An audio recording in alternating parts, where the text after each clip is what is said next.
मित्रों, आप देख रहे हैं आस्था व संस्कृति का अनूठा संगम धर्म और हम। एक बार फिर हम आपके सामने रब्बू दादा के साथ विशेष श्रृंखला को लेकर आए हैं, जिसमें सवाल आपके और जवाब रब्बू दादा के।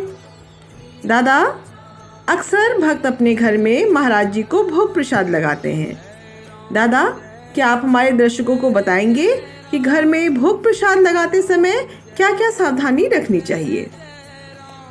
निशा बेटा, आपका प्रश्न है कि भोग लगाते वक्त महाराज जी को आपको क्या सावधानी बरतनी चाहिए।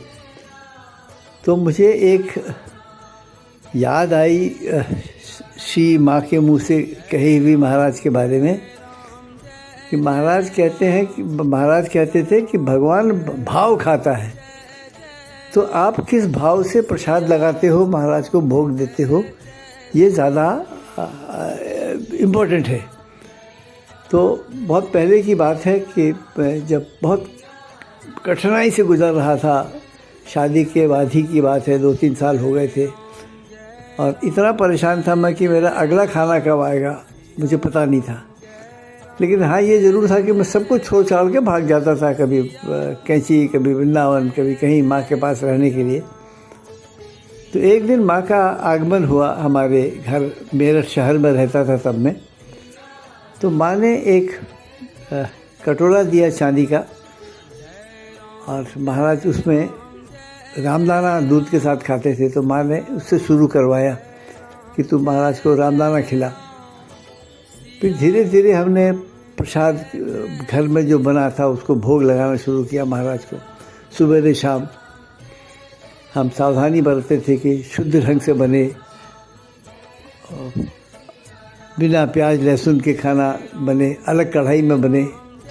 अगर कभी बच्चों के लिए बना भी घर में तो हम महाराज के लिए सब्ज़ी अलग बनती थी, पानी रखते थे। फिर धीरे धीरे हमने एक छोटी सी खाट बनाई, गद्दा बनाया, रजाई बनाई, चादर बनाई, फिर पानी रखते थे महाराज के पीने के लिए। फिर और जब भाव बढ़े तो हम पंखा चलाना शुरू किया हमने कि महाराज को गर्मी लगती होगी।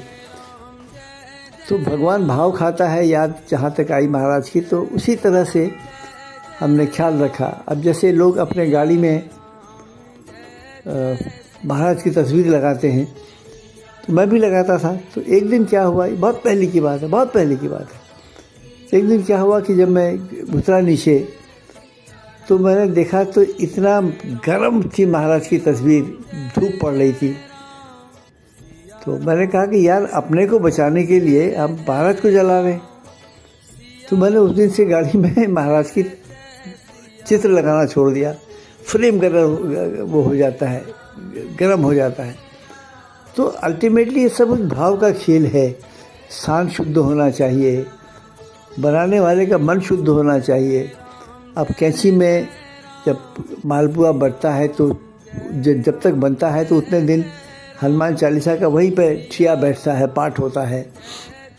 15 जून से जब भंडारा होता है उसके 1 महीने पहले हनुमान चालीसा बैठ जाती है, 15 जून तक बैठती है। जिस दिन भंडारा होने वाला होता है उसके पहले माँ घुमाती हैं, चारों तरफ घुमाती थी लोगों को, पाठ करते करते कवच बांध देती थी चारों तरफ कैंची के, आश्रम के। तो सब कुछ निर्बाध होता था, सब कुछ स्वस्थ होता था, आनंद से होता था। इतना मैंने जो कहते हैं ना, बड़ी मस्ती आई वहाँ पर, बड़ा मज़ा आया।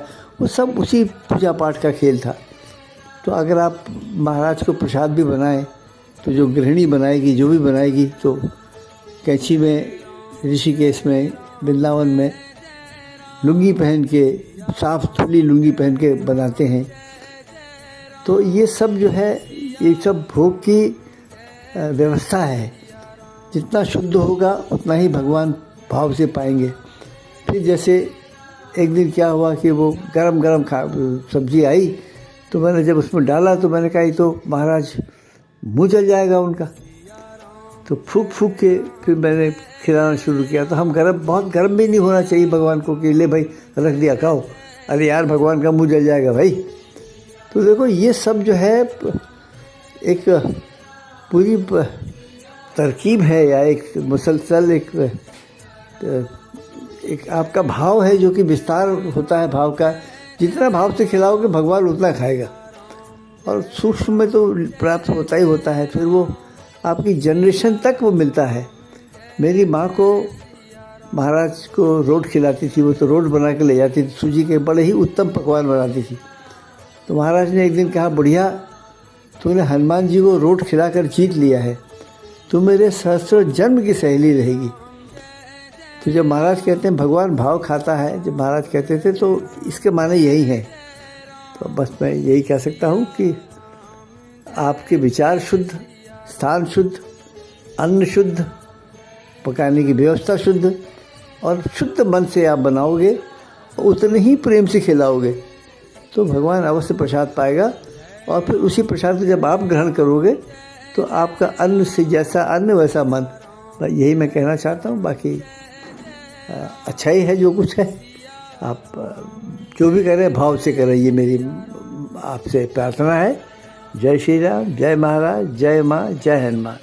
यदि आपके मन में है और भी कोई सवाल तो कमेंट बॉक्स में कमेंट करके दादा से अवश्य पूछें। आपको यह श्रृंखला कैसी लग रही है? यदि अच्छी लगी तो वीडियो को लाइक करें और चैनल को सब्सक्राइब करें। राम राम।